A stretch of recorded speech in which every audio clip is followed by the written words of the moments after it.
Hi everyone, hope you guys are all having a great day. Today I want to talk about the BookTube Prize.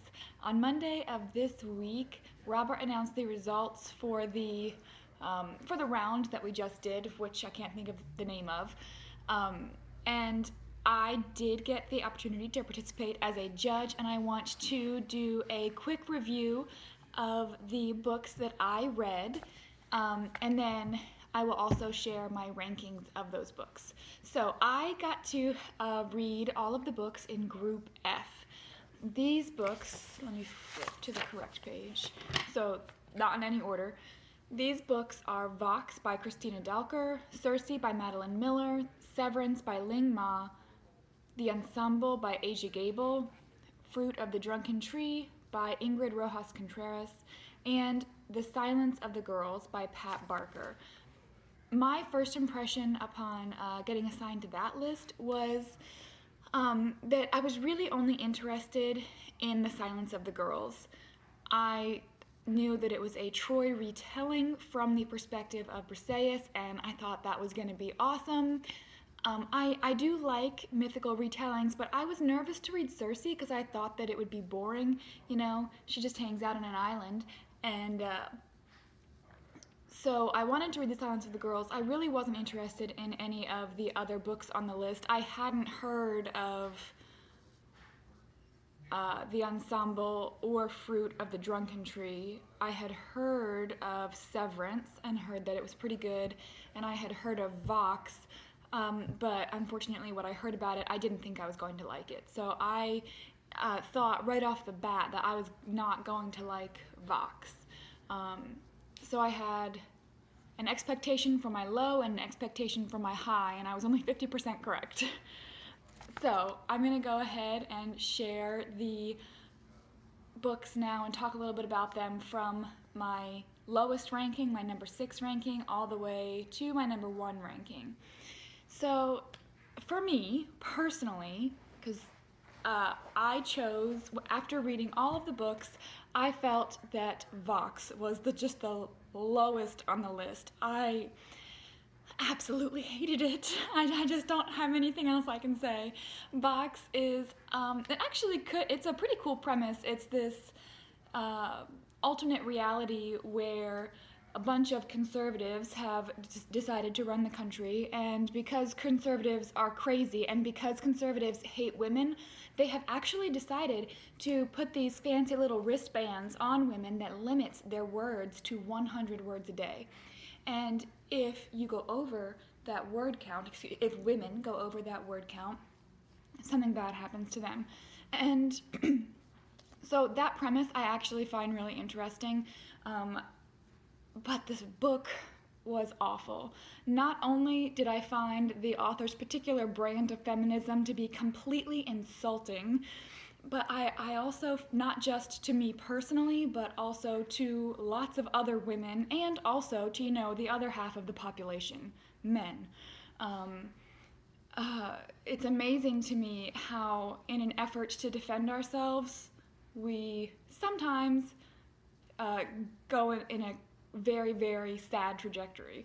So that's my first problem with Vox. Also, the writing was terrible.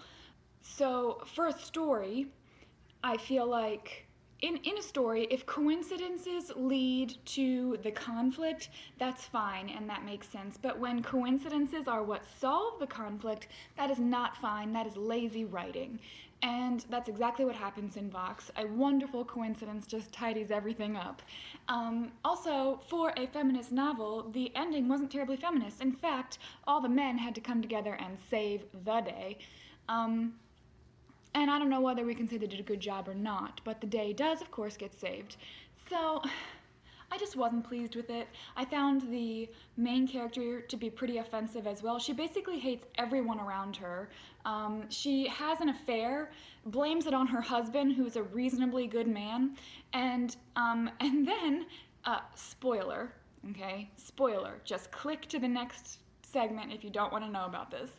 And then her husband dies at the end, trying to save the world, or at least the country, she's like, she's pleased, right? Because she gets to now live with her hunky Italian lover instead of her quaint little scientist husband. Um, Her hunky Italian lover is also a scientist, but that's neither here nor there. That's not why she likes him. So, anyway, I hated this book. Bottom of the barrel for me. Did not like that one. And I predicted that. I tried really hard not to let my preconceived ideas about it get in the way, but it was the writing itself and the story itself that turned me off to it, not what I had heard about it. All the rest of the books, I will say, I did enjoy, at least to some extent.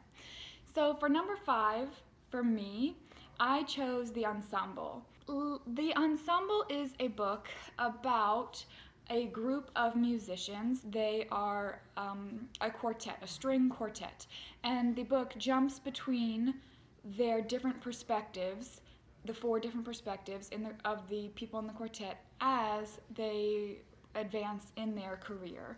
And it's a very character-driven story. The lives of the characters are obviously very close and intermingled because not only do they work together, but their work is incredibly emotional and demanding. So they spend almost all of their time together, especially in their younger years and in their early career. So it takes them through, the book is also written in 3 sections, covering 3 main portions of their career. When they're just starting out and getting out of college, they are preparing for a huge competition event that was really going to set the stage for their career. And I can't really talk about what happens past that point.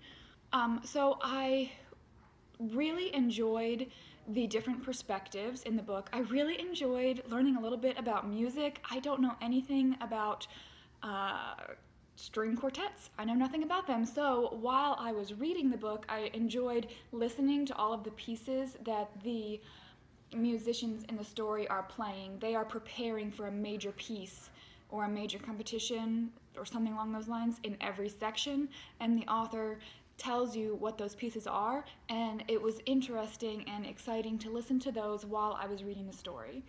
I thought that the author did an excellent job of weaving the characters together just like they're supposed to be woven together, as they are supposed to be woven together to create this beautiful music. However, the book was so low for me because it didn't really have much of a plot, and the characters were very predictable. I felt like they were very cookie-cutter characters. The characters were searching for something, and they can't explain what they're searching for, nor can the author, I think, because it's a very human question. We have this dissatisfaction with our life. We want something more, but what is that something more? It's difficult to pinpoint. And so the book is really about that quest for something more in your life, and it was just very unsatisfying. So the lack of plot and the dissatisfying nature of the story in general, it was just okay. And that's why it's down so low. It wasn't a bad book. I would go so far as to say that for a debut novel, it was good. But compared to all of the other books that I read, it certainly belongs at number 5. Okay, so the next book is actually the first book I read. So in my number 4 slot is The Silence of the Girls by Pat Barker. I had a really difficult time with this story for a couple of reasons. So first of all, I'll tell you, this is the Troy retelling from the perspective of Briseis, who is the daughter, well, no, not exactly. She's a princess of a near Trojan town, and Achilles' men sack that town about 9 years into the Trojan War, or 8.5, 9 years into the Trojan War. And so she is captured and she is captured, and Achilles claims her as his prize of war, basically his whore. As a Troy retelling, I thought it was great. She did an excellent job of really pulling you into the story, getting a good look at Achilles and Patroclus and a couple of the other characters, characters that I had never really considered much in the story, like Nestor, and even you get a better look at Priam, King Priam, than you might get in other stories or other Troy retellings. She also did a great job of making it magical, just like the Iliad is magical, and perhaps even more so because she gives you a little bit more of Achilles' backstory, and you get to learn about his relationship with his mother and how that affects him and his interpersonal relationships. I did have some pretty serious problems with this book as well, which is why it's in my lower half of the ranking. The writing is pretty crass, which typically doesn't bother me, but the Iliad is so poetic. I was sort of hoping for a little bit more poetry in a book, and I just didn't like it. I did not like Pat Barker's writing style at all. Not only was it crass, but she would say something really poignant and then like ruin it by explaining it because we're not smart enough to really figure out exactly what she's saying. That's how it felt anyway. She did that. I think I noticed it 5 or 6 times, and it was a little irritating. So those are the two issues I had with her writing style. I also had a really big issue with her perception of PTSD. Not very far into the book, less than 50 pages in, the Briseis sort of encounters the character Ajax, and Ajax, being a warrior, is depicted as having nightmares, and he hurts his woman during one of those nightmares. And basically what the characters in the book say is he just needs some self-control, which potentially true, but she's portraying a very common symptom of PTSD, one that we all probably know about, and she's portraying it in such a way as to say that's not really a thing. And I find it offensive, and it's a lie. PTSD is a real thing.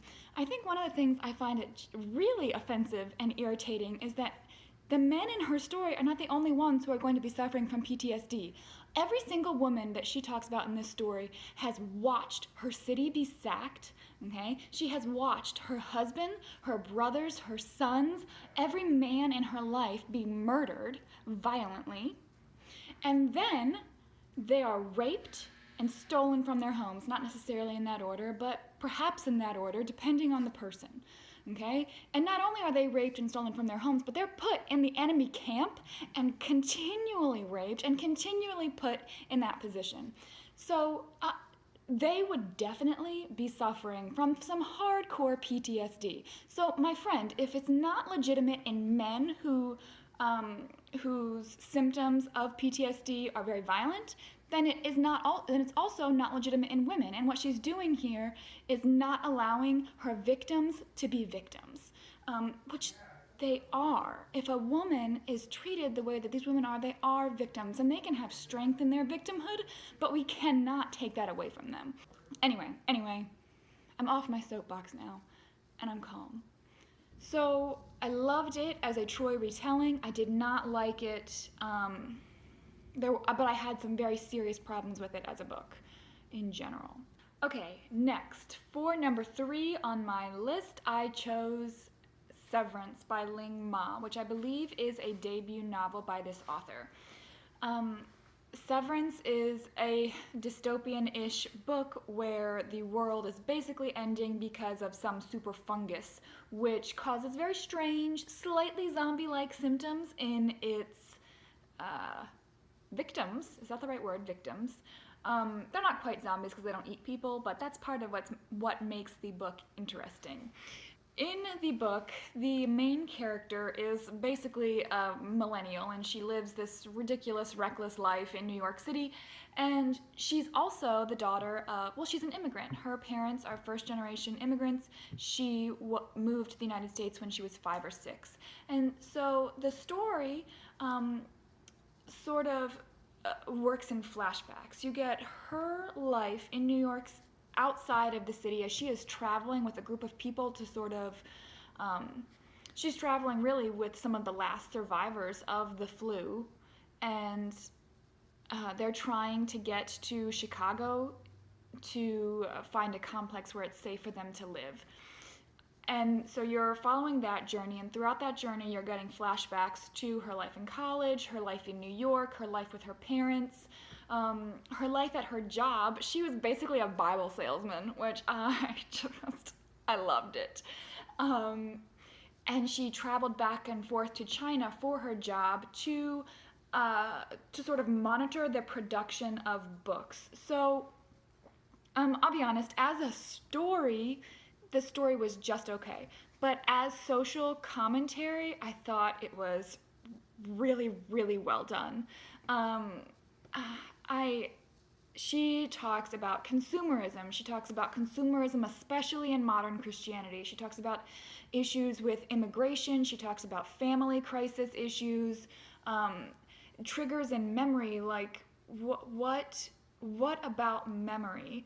What about our memory is healthy or not healthy? Um, the parts that I found the most intriguing were also the parts where she goes back to China and is really considering how American consumerism, and not just American consumerism, but consumerism primarily in America, affects places like China where you've got sweatshops and things like that going on. So it was just a fascinating book. The plot line, again, not brilliant, but I don't think that's really what she was trying to do with the book. I think she was really just trying to paint a picture of modern society, and she does that quite well. And that's why I liked the book. I didn't really like the main character, but I thought everything else that Ling Ma tried to do was so excellent that this book did come in as number 3 on my list. I was also reading it right after I read The Road, so it was interesting to read 2 dystopian-ish books and see the similarities in those 2 books. They're both, journeying and whatnot. And even stylistically, they were pretty similar in that Ling Ma did not use a lot of punctuation. She did not have quotation marks and things like that in the story. So I don't know if she did that on purpose to mimic Cormac McCarthy's style or if it's just a coincidence. But I found it interesting because I had just finished The Road. Okay, and number 2 on my list. The first book from this group that I just loved was The Fruit of the Drunken Tree by A.J. Gable. This book is about a topic that I just knew nothing about and found fascinating. So this book tells the story of 2 Colombian girls as they struggle through life in this just completely drug-riddled, cartel-riddled country that is also dealing with really intense guerrilla warfare. Chula is from a wealthy family. She's young, and her family hires a maid to clean their house. And the maid is the other main character in the story. So as Chula's family is dealing with financial problems that are sort of caused from the drug cartels and things like that, Patrona is dealing with the slums and the cartels of Bogota, and it was just a gripping story of the lengths that people will go to save themselves, and whether when it's okay to change your mind. In this story, Patrona makes a decision that is the wrong decision, and she has to deal with that and the consequences of that and how they affect Chula and her family. I just thought it was beautifully written. The characters were great. The story is written from the perspective of a child, so it's really confusing in the beginning and you don't really understand what's happening, but I thought that was brilliant because that's exactly how a child would see the world. They focus in on certain things and those small, seemingly unimportant things are how they tell the story. I thought this was beautiful for many reasons, but also because it is pretty autobiographical. I thought that added to the story's interest. I thought the symbolism of the drunken tree was fascinating as well and very well done. I thought the magical realism element was well done as well. And I did a little bit of research into what the author has to say about magical realism, and her thoughts on that were brilliant as well. She basically says that, she is depicting a culture, and that culture lives a life where, yes, we have the real world, but in their culture, the real world is heavily influenced by the spiritual world or the supernatural world. So that cultural element is what created magical realism. Magical realism doesn't exist outside of that culture. It wasn't created in a vacuum by these awesome South American writers. And so she is trying to depict that culture accurately, and I think that she does a great job. I will say that the reason this does not get the #1 spot, no matter how much I loved it, is because I thought the first 2/3 they were a little boring. Obviously, I was enjoying the story, and because it was taking place in another country, dealing with things that I had never read about before, I really enjoyed those elements and would continue reading, but I had a hard time coming back to it every once in a while. But once the plot really picked up about like 55-60% through, I was hooked, and I really wanted to finish and see what was going to happen in the end. And the book just dealt with these amazing themes. I would absolutely recommend it if you are interested in reading about Colombia and drug cartel issues that are happening there. And for #1 on my list, I chose Circe. I just did not expect to like this book. I thought it was going to be boring, but I was captured from the very beginning. I thought Circe as a character was a great choice to write about, first of all. I thought the background information that the author gives during Circe's childhood, more or less, was fascinating. Her relationship with her siblings, her relationship with her parents, who are gods. I also really enjoyed seeing Circe as she comes up in many other myths that I didn't really know that she was involved in. I knew that Odysseus ran into her, but I didn't know about anybody else. And I just really, it was great. The writing was beautiful. The characters were very well developed, well-rounded, interesting. I really enjoyed the magic system.